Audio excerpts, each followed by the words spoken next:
أعوذ بالله من الشيطان الرجيم بسم الله الرحمن الرحيم يا بني إسرائيل اذكروا نعمتي التي أنعمت عليكم وأني فضلتكم على العالمين واتقوا يوما لا تجزي نفس عن نفس شيئا ولا يقبل منها شفاعة ولا يؤخذ منها عدل ولا هم ينصرون صدق الله العظيم. حاضرین و ناظرین، یہ سورہ بقرہ کی 2 آیتیں ہیں جن کی تلاوت کی گئی. آیت نمبر 47 اور 48، 47 اور 48. اللہ تبارک و تعالی نے ان 2 آیتوں میں بنی اسرائیل سے خطاب کرتے ہوئے انہیں ان پر کی گئی نعمتوں کو یاد کرنے کا حکم دیا ہے. جیسے اس سے پہلے بھی 2-4 آیتوں سے قبل بھی بنی اسرائیل سے خطاب کرتے ہوئے یہ بات کہی گئی تھی.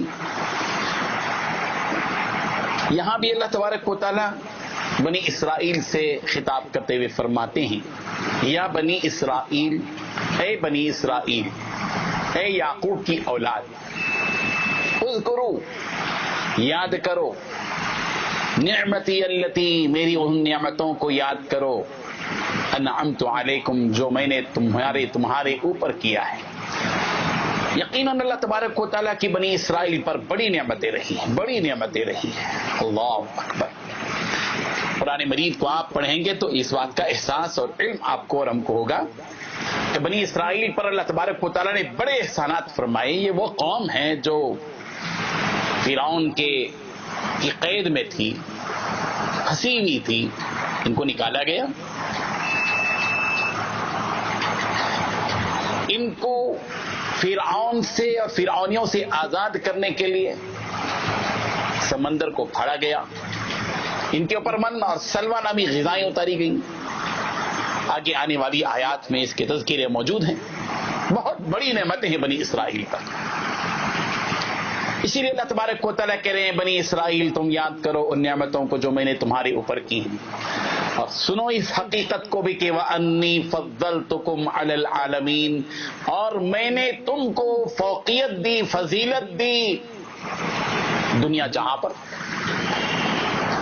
اور پھر سنو اب، وَاتَّقُوا يَوْمًا، تم سب کے سب ڈرو اس دن سے، لا تجزی نفس عن نفس شیئا، جس دن کوئی کسی کے کام نہیں آئے گا، جس دن کوئی کسی کا بدل نہیں بن سکے گا. ایسا نہیں ہوگا کہ کوئی شخص آئے، چاہے وہ میاں ہو، چاہے بیوی ہو، چاہے وہ باپ ہو، چاہے وہ بیٹا ہو، چاہے وہ بھائی ہو، چاہے وہ چچا ہو، چاہے وہ بھتیجا ہو، چاہے وہ دادا ہو، چاہے وہ پوترا ہو، چاہے وہ نانا ہو، چاہے وہ نواسا ہو، چاہے وہ بہو ہو، چاہے وہ ساس ہو، چاہے وہ دوست ہو، چاہے وہ پڑوسی ہو، چاہے وہ اپنا گاہک ہو، چاہے وہ اپنا مالک ہو، چاہے وہ اپنا غلام ہو، کوئی نفس کسی نفس کے کام نہیں آئے گا، کوئی نفس کسی نفس کا بدل نہیں ہوگا. وَلَا يُقْبَلُ مِنْهَا شَفَاعَةٌ، اور کسی بھی نفس سے شفاعت قبول نہیں کی جائے گی.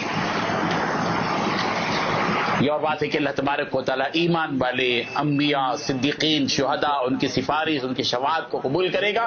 عام انسان جو کافر ہیں ان کی سفارش، ان کی شفاعت قبول نہیں ہوگی. وَلَا يُؤْخَذُ مِنْهَا عَدْلٌ، اور قیامت کے دن ان سے کوئی معاوضہ بھی قبول نہیں کیا جائے گا کہ کوئی شخص آ کر خدا کے دربار میں قیامت کے دن یہ کہہ دے کہ میں بدلے میں فلاں چیز، جیسے دنیا میں ہوا کرتا تھا، رشوت دے دی چھوٹ گئے، کچھ گفٹ دے دیا چاپلوسی کر دی اور چھوٹ گئے. نہیں، اس دن کوئی کسی کی طرف سے کوئی معاوضہ قبول نہیں کیا جائے گا.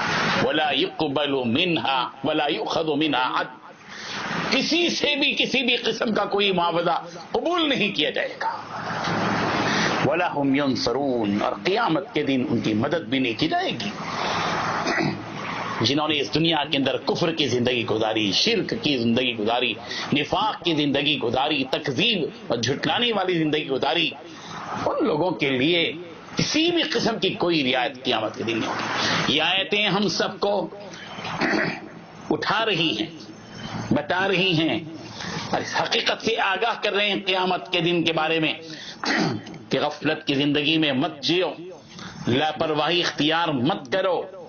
اس حقیقت کو یاد رکھو کہ کل قیامت کا دن جب آئے گا تو وہاں صرف ہمارے اعمال، ہمارا ایمان کم آئے گا. والعصر ان الانسان لفی خسر، زمانے کی قسم کھا کر اللہ تبارک و تعالی نے فرمائی کہ انسان خسارے میں ہے، نقصان میں، مگر وہ الا الذین آمنوا وعملوا الصالحات وتواصوا بالحق وتواصوا بالصبر.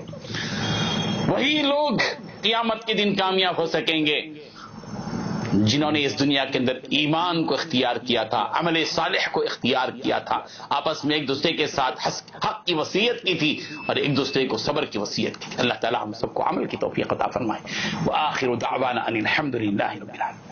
لا إله إلا الله، لا إله إلا الله،